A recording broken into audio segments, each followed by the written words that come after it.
नमस्कार मित्रों, आज मैं आप सबको हिंदी भाषा के शब्दों की संरचना के बारे में बताऊंगा।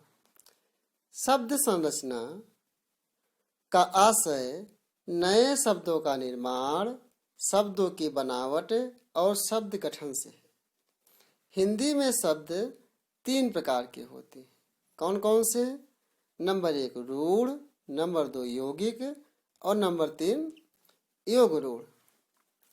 रूढ़ शब्द उन शब्दों को कहते हैं जिनका खंड करने पर कोई सार्थक अर्थ न निकले, उन्हें रूढ़ शब्द कहते हैं। जैसे नाक, कान, गाल, इस प्रकार के जो शब्द होंगे, पीला, नीला, हरा, इनके खंड करने पर कोई सार्थक शब्द नहीं होंगे, उनका कोई अर्थ नहीं निकला। जैसे नाक में ना और का में कोई सार्थक ना का और का कोई अर्थ नहीं निकल रहा है।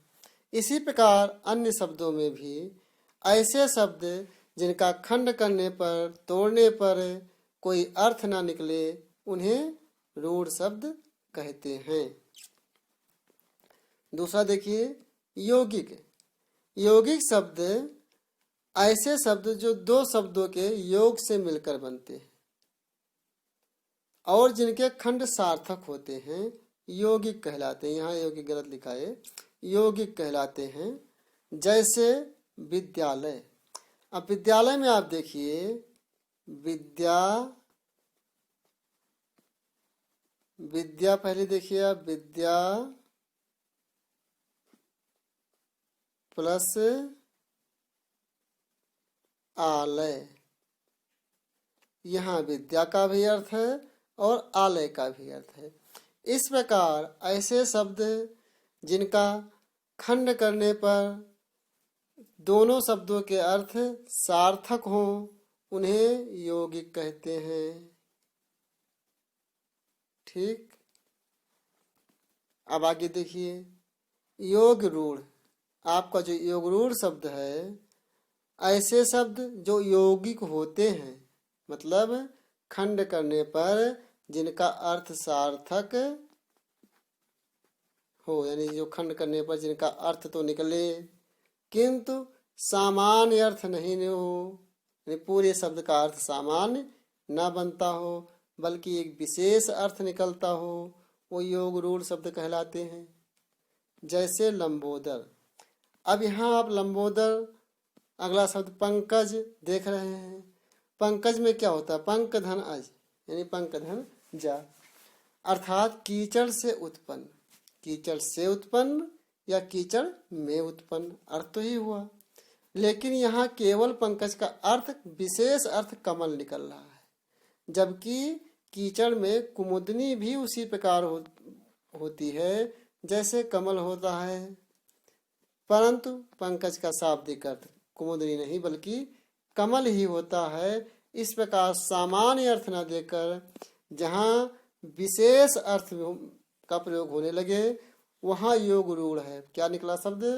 कि ऐसे शब्द यौगिक कहलाते हैं, ऐसे शब्द योग रूढ़ कहलाते हैं जो यौगिक होते हुए भी, यानी खंड करने पर जिनका अर्थ निकलता हो, परंतु सामान्य अर्थों में पूरे शब्द का अर्थ क्या हो? विशेष निकले, कोई विशेष अर्थ निकले, वह योग रूढ़ है। जैसे लंबोदर, पंकज। अब लंबोदर में देखिए, लंबा है जिसका उदर, लंबा है जिसका उदर, अब ये हो जाएगा लंबोदर। अब इस हिसाब से तो जिसका भी पेट लंबा हो सबको कह सकते थे, लेकिन नहीं, इसका विशेष अर्थ निकलता है। विशेष अर्थ क्या निकलता है? गणेश जी को निकलता है, इसलिए यह योग रूढ़ होगा। अब देखिए शब्द रचना प्रायः 4 प्रकार से हो सकती है। शब्दों की रचना प्रायः 4 प्रकार से हो सकती है। नंबर 1 व्युत्पत्ति पद्धति। इस पद्धति में मूल शब्द में उपसर्ग और प्रत्यय जोड़कर नए शब्दों की रचना की जाती है। जैसे लिख धातु में अगर सु उपसर्ग लगा दें तो सुलेख हो जाता है। इसी प्रकार हार में सम उपसर्ग लगाने से संघार होगा। उस संघार में ई प्रत्यय लगाने से संघारी बन जाएगा। इसी हार में अगर हम प्रा उपसर्ग लगा दें तो प्रहार हो जाएगा। इस तरह ऐसे शब्द जिनके मूल शब्दों में क्या उपसर्ग अथवा प्रत्यय जोड़कर नए शब्दों की रचना की जाए और उसका अर्थ नवीन हो जाए, ऐसे शब्द को उस पर उपसर्ग और प्रत्यय के माध्यम से लगाकर मानते हैं। उपसर्ग व प्रत्यय दोनों एक साथ प्रयोग करके भी नया शब्द बनता है। ऐसा नहीं है कि जिस शब्द में उपसर्ग लगा होगा उसमें प्रत्यय नहीं लगेगा, बल्कि एक साथ एक शब्द में उपसर्ग और प्रत्यय दोनों लगाए जा सकते हैं। जैसे प्राग ऐतिहासिक, उसमें प्राक उपसर्ग है, इतिहास आपका मूल शब्द है और एक प्रत्यय है। का गा हो जाएगा। ये आपको अगली पोस्ट संधि में बताई जाएगी किस माध्यम से किस नियम से का गा हो रहा है। ठीक, हिंदी में इस पद्धति से हजारों शब्दों की रचना होती है। अगला पद्धति देखिए, संधि व समास पद्धति। इस पद्धति में दो या दो से अधिक शब्दों को मिलाकर एक नया शब्द बनाया जाता है। जैसे पद से च्युत पदच्युत बन जाएगा, शक्ति के अनुसार इसे यथाशक्ति हो जाएगा, रात और दिन रात दिन हो जाएगा, आदि इसी प्रकार शब्द बनते हैं। ठीक, अगला देखिए, शब्दों में संधि करने से भी इसी प्रकार शब्द रचना हो जाती है। जैसे विद्याधनालय बराबर विद्यालय, प्रतिधन उपकार बराबर प्रत्युपकार संधि होगी, मनाधनहर बराबर मनोहर। इस प्रकार संधि और समास के योग से भी शब्दों का निर्माण होता है, शब्द की संरचना होती है। ठीक, फिर शब्दावृत्त पद्धति, शब्दों की आवृत्ति से भी ऐसा होता है। जैसे कभी कभी एक ही शब्दों का बार बार आवृत्त हो जाता है, उसमें भी आपकी शब्द की संरचना बनती है। जैसे आवृत्त करने या वास्तविक कल्पित ध्वनि का अनुकरण करने से भी नए शब्द बनते हैं। जैसे खटखट, फटाफट, गड़गड़ाहट, सरसराहट, रातों रात इत्यादि। ठीक, फिर देखिए वर्ण विपर्य पद्धति। वर्णों या अक्षरों का उलट फेर कर दीजिए, थोड़ा बहुत परिवर्तन करके नए शब्द बन जाते हैं। जैसे जानवर से जिनावर, अंगुली से उंगली, पागल से पगला इत्यादि शब्द भी हो जाते हैं। ठीक, आगे देखिए उपसर्ग। उपसर्ग का शाब्दिक अर्थ होता है, यानी अगर हम संधि विच्छेद कर दें तो क्या पाएंगे, उप प्लस सर्ग। अब यहाँ उप का अर्थ होता है समीप, निकट या पास। क्या होगा, समीप, निकट या पास। ठीक, और सर्ग का अर्थ होता है सृष्टि। सर्ग का अर्थ होगा सृष्टि। अर्थ क्या निकला, ऐसे शब्द या शब्दांश लिखा है, देखिए उन शब्दांश या प्रत्यय को उपसर्ग कहते हैं जो किसी मूल शब्द के पहले जुड़कर अर्थ में क्या कहें, परिवर्तन ला दें या विशेषता उत्पन्न कर दें, उन्हें उपसर्ग कहते हैं। अब ध्यान दीजिए, आपको मैंने अभी बताया था उपसर्ग किन शब्दों से बना, उप और सर्ग। उप का अर्थ क्या होता है, समीप, पास या निकट। सर्ग का अर्थ सृष्टि करना, अर्थात किसी मूल शब्द के समीप यानी पास बैठकर या रहकर उसके अर्थ में परिवर्तन कर दे या विशेषता उत्पन्न कर दे तो उसे क्या कहेंगे, उपसर्ग कहेंगे। अब प्रश्न आया उपसर्ग कहाँ बैठेगा, वह सब मूल शब्दों के कहाँ बैठेगा, पहले जुड़ेगा। ठीक, पहले बैठेगा। जैसे हार एक शब्द है, इस शब्द के पहले यदि सम लगा दे तो संहार, बी लगा दे बिहार, प्रा लगा दे प्रहार। इस तरह उपसर्ग का मूल अर्थ, उपसर्ग का स्वयं तो कोई अर्थ नहीं होता, लेकिन वो मूल शब्दों में जुड़कर उसके अर्थ में नवीनता ला सकता है, अर्थ को बदल सकता है, उल्टा भी कर सकता है। आगे जैसे संहार में हार में जब सम लगाया तो क्या बना, संहार। ठीक, फिर बिहार में हार में बी लगाया तो क्या बना, बिहार। हार में प्रा लगाया तो क्या बना, प्रहार। हार में उप लगाया तो क्या बना, उपहार। जैसे शब्द बन गए। यहाँ उपसर्ग जुड़कर बने सभी शब्दों का अर्थ हार शब्द से क्या है, भिन्न है, अलग है, यानी नया है। इसलिए उपसर्ग यहाँ अर्थ परिवर्तन कर रहा है, नवीन अर्थ बना रहा है। ठीक, अगला देखिए, उपसर्गों का अपना स्वतंत्र अर्थ नहीं होता है। मतलब केवल इससे प्रा का कोई अर्थ नहीं होगा, सम का कोई अर्थ नहीं होगा। इस तरह से आप जैसे भी है, उपसर्ग का अपना मूल रूप से स्वतंत्र रूप से कोई अर्थ नहीं होता है, लेकिन जब ये मूल शब्द के साथ जुड़ जाते हैं तो यह नया अर्थ दे देते हैं। ठीक, इनका स्वतंत्र कोई प्रयोग भी नहीं होता है। जब किसी मूल शब्द के साथ कोई उपसर्ग जुड़ता है तो उसमें संधि के नियम भी लागू होते हैं। संस्कृत उपसर्गों का अर्थ कहीं कहीं नहीं भी निकलता है, जैसे आरंभ। अब आरंभ में हम क्या कर दें, का अर्थ भी शुरुआत होता है और उसमें प्रा उपसर्ग लगा दें तो बन जाएगा आपका ये प्रारंभ, और प्रारंभ का भी अर्थ वही निकलता है।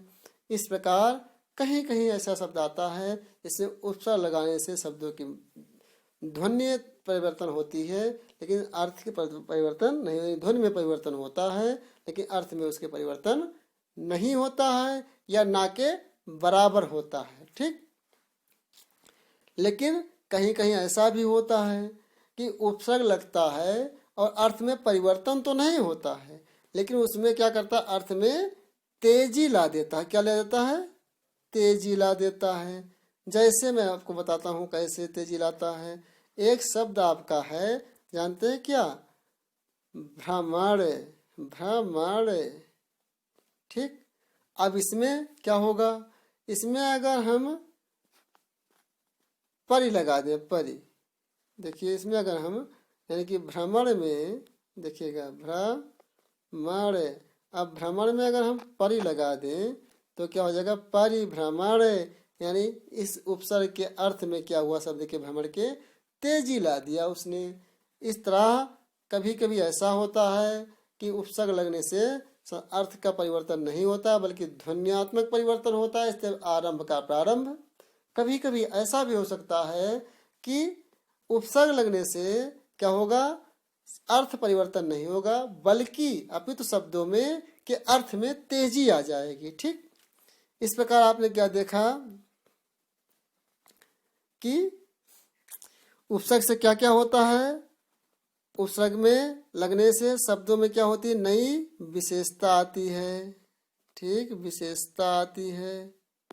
ठीक, और क्या होता है उपसर्ग लगने से, उपसर्ग लगने से शब्दों में के अर्थ में प्रतिकूलता भी आ सकती है। अर्थ में क्या, प्रतिकूलता, प्रतिकूलता भी आ सकती है। ठीक, और क्या हो सकता है, एक चीज और देखा, हो सकता है कि कोई अर्थ में कोई विशेष अंतर ना हो। ठीक है, ये भी हो सकता है कि अर्थ में क्या कर दे, तेजी ला दे। ऐसे जो है सब उपसर्गों में अंतर, उपसर्ग लगने शब्दों में अंतर हो सकते हैं। ठीक, अगला देखिए, यह भी कोई जरूरी नहीं है कि एक शब्द के साथ एक ही उपसर्ग लगेगा। अभी आपने क्या देखा था कि यह कोई जरूरी नहीं कि जहां उपसर्ग वहां प्रत्यय नहीं होगा, अर्थात उपसर्ग और प्रत्यय साथ में हो सकते हैं एक शब्द में। ठीक उसी प्रकार एक शब्द में एक से अधिक उपसर्ग भी जुड़ सकते हैं, जैसे सम आलोचन। अब क्या निकला देखिए, इसमें समालोचन। अर्थ क्या निकला आपका कि समालोचन, यानी कि सम उपसर्ग है और आ उपसर्ग है, एक साथ कितने उपसर्ग हैं, 2 उपसर्ग हैं, फिर भी शब्द बन रहा है। अर्थ निकल आया ना कि एक शब्द के साथ एक से अधिक उपसर्ग जुड़ सकते हैं। अगला देखिए,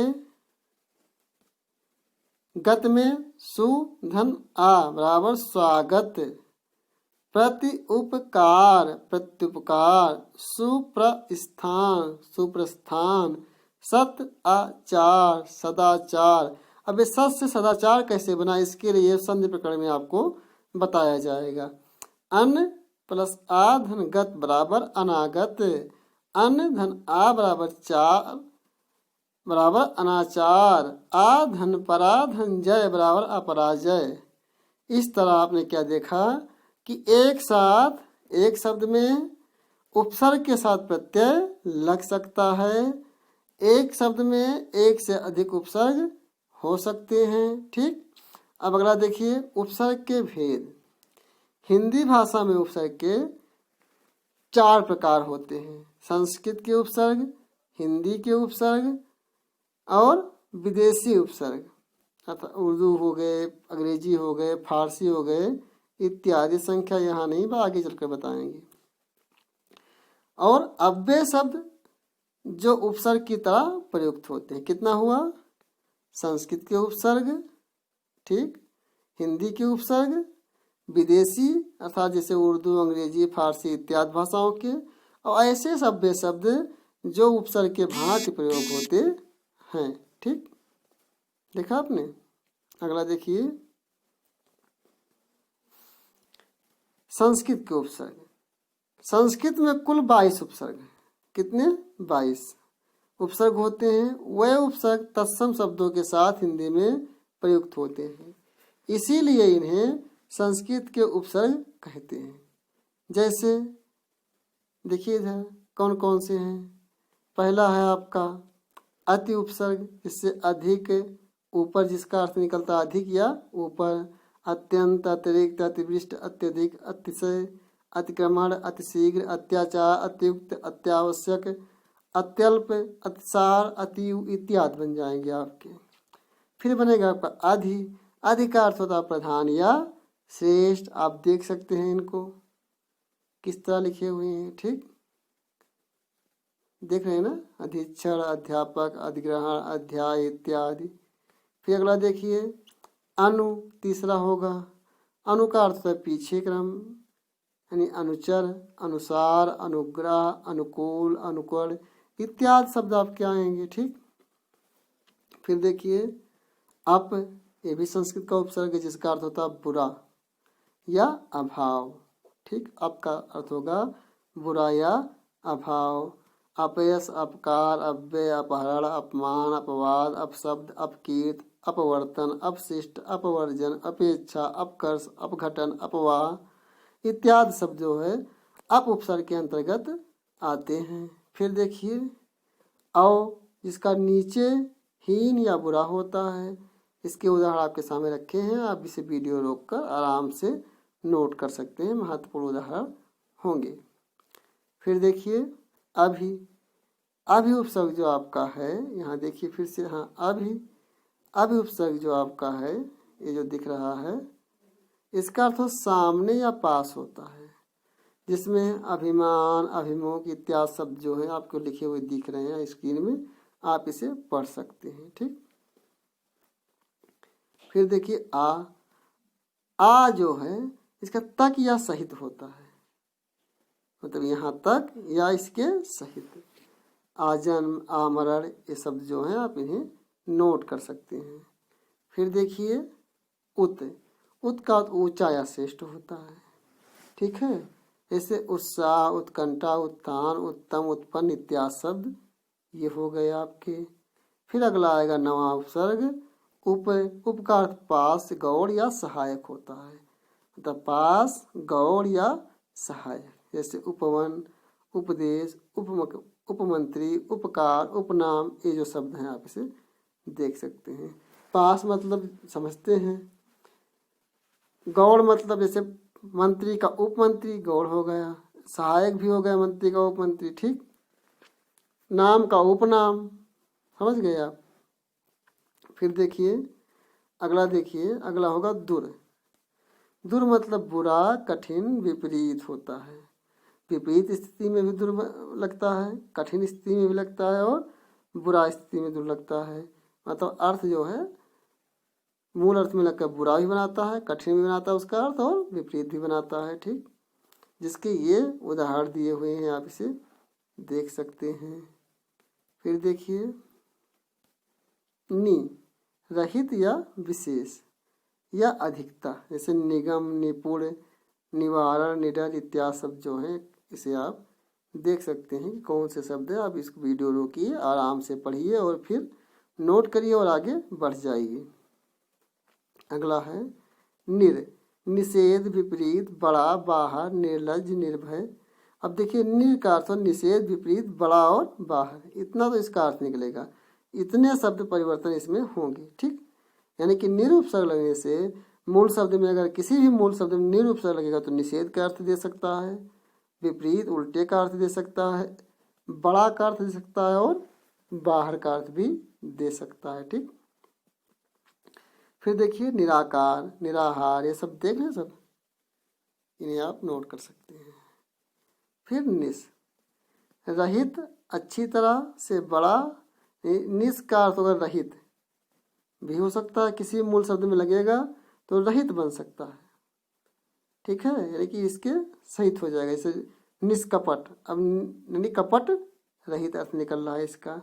अच्छी तरह, अच्छी तरह भी इसका अर्थ होता है, ठीक है। और दूसरा निश्चल, सॉरी तो निश्चल शब्द हो गया बेटा। और दूसरा बड़ा भी होता है, ठीक।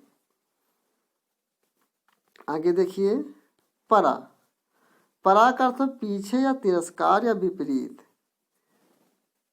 पराजय, पराभव, पराक्रम, परामर्श इत्यादि। परि, पूर्ण, पास, चारों ओर, परिणाम। यानी परि उपसर्ग अगर किसी भी मूल शब्द में लगेगा तो पूर्णता का बोध कराएगा, समीप का बोध कराएगा, चारों तरफ का बोध कराएगा और परिणाम का बोध कराएगा, ठीक है, समझ गए। जैसे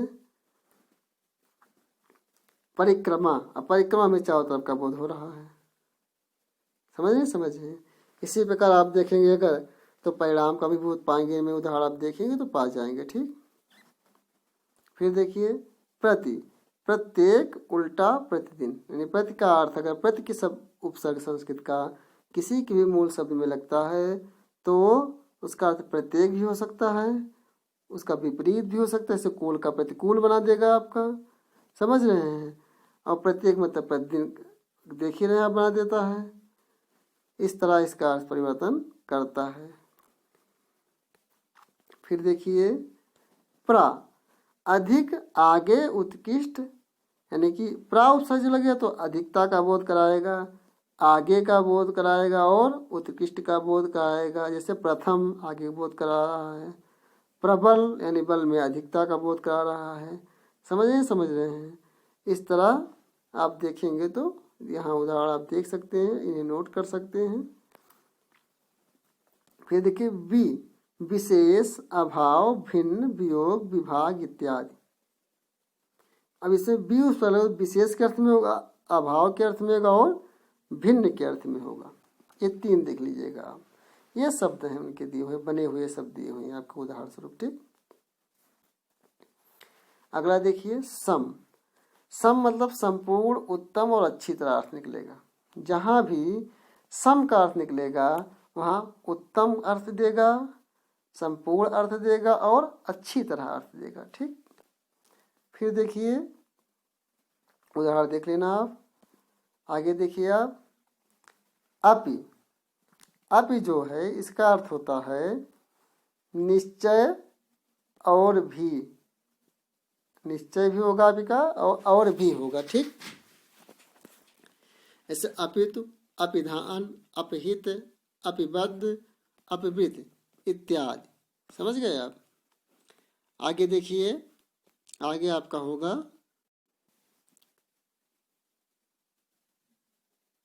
सु, यानी कि अच्छा, अधिक, सरल। सु का अर्थ होता है अच्छा, अधिक या सरल, ठीक। जैसे सुलेख, सुयश, सुपुत्र, सुयोग इत्यादि उदाहरण आप देख सकते हैं, ठीक। अब देखिए हिंदी के उपसर्ग, यहाँ नोट देख लीजिए। एक संस्कृत में एक आपके बहुत हिंदी के एक विद्वान हुए हैं, बहुत प्रतिष्ठित विद्वान हैं, इनकी पुस्तक बड़ी प्रामाणिक मानी जाती है। उन्होंने कहा कि संस्कृत में उपसर्गों की संख्या जो है 19 है। किसने? वासुदेव नंदन प्रसाद ने कहा माना है कि संस्कृत में उपसर्गों की संख्या 19 है। वो अपनी पुस्तक में लिखते हैं उपसर्गों की संख्या की हेडिंग डालकर और फिर लिखते हैं संस्कृत में उपसर्गों की संख्या कितनी है, 19 है। आप इसे याद कर लीजिए, कभी भी पूछा जा सकता है कि वासुदेव नंदन प्रसाद के अनुसार संस्कृत में उपसर्गों की संख्या कितनी है। आपका उत्तर होगा 19 है। ठीक, आगे देखिए हिंदी के उपसर्ग। वासुदेव नंदन प्रसाद ने हिंदी में उपसर्गों की संख्या कितनी मांगी है, तो उत्तर होगा 10 मानी है उन्होंने। ठीक, और उर्दू में मानी है 12, यानी कि संस्कृत में कितनी मानी 19, हिंदी में कितना मानी 10, उर्दू में कितनी मानी 12। ये हुए वासुदेव नंदन प्रसाद के अनुसार। ठीक, अगला देखिए उपसर्ग, अर्थ और उदाहरण, ये 3 चीजें हेडिंग में देख लीजिएगा आप। आ जिसका अर्थ रहित या निषेध, ये हिंदी का उपसर्ग है। ये बड़ा संस्कृत का था और छोटा हिंदी का उपसर्ग है। ठीक, उदाहरण देख लीजिए, उदाहरण ज्ञान में वीडियो लंबी हो जाएगी। फिर देखिए अन, अन का अर्थ होता है अभाव, निषेध, अनपढ़, अनजान, अनबन। अर्थ का अन जहां लगेगा वहां अभाव निषेध का अर्थ होगा। ये आपके उदाहरण पर अनजान, अनबन, ये सब आपके उदाहरण होंगे जिन्हें आप देख लेंगे।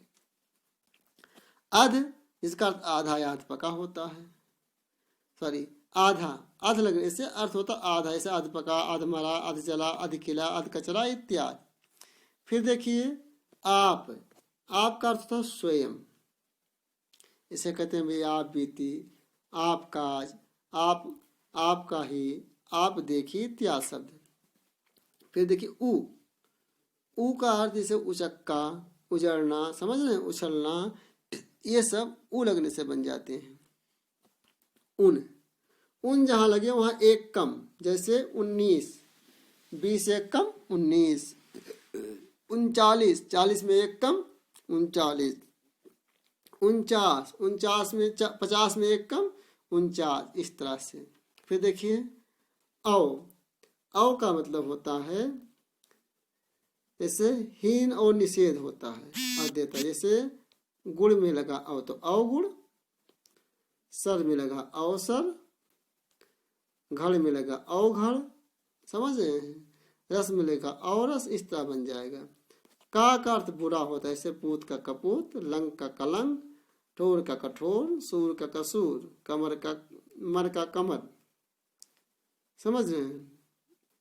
हीन का अर्थ होगा या निषेध का अर्थ देगा, समझ रहे हैं। फिर अगला देखिए का अर्थ भी बुरा होता है, जैसे कायर, कापुरुष, काजल, कातर इत्यादि हिंदी के हैं। इस तरह कु का अर्थ भी बुरा होगा, कुकर्म हो जाएगा, कुरूप हो जाएगा, कुपुत्र हो जाएगा, समझ रहे हैं। फिर देखिए चौ का चार, चौराहा, चौपाल, चौपड़, देख ही रहे हैं आप, सामने आपके उदाहरण सारे। ये भी हिंदी का उपसर्ग है, जिसका अर्थ हुआ 3, यानी तिराहा, तिकोना, तिरंगा, बहुत सारे शब्द प्रयोग होते हैं ऐसे ही। ठीक,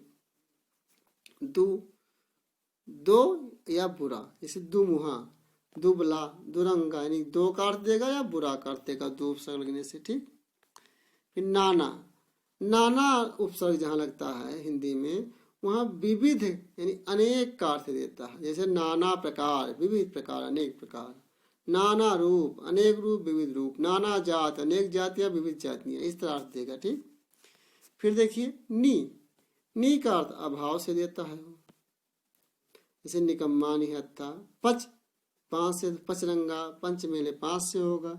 पर दूसरा, जैसे कहें पर काज, दूसरे के अर्थ में से काज में पर लगा, दूसरे का कार्य हो गया।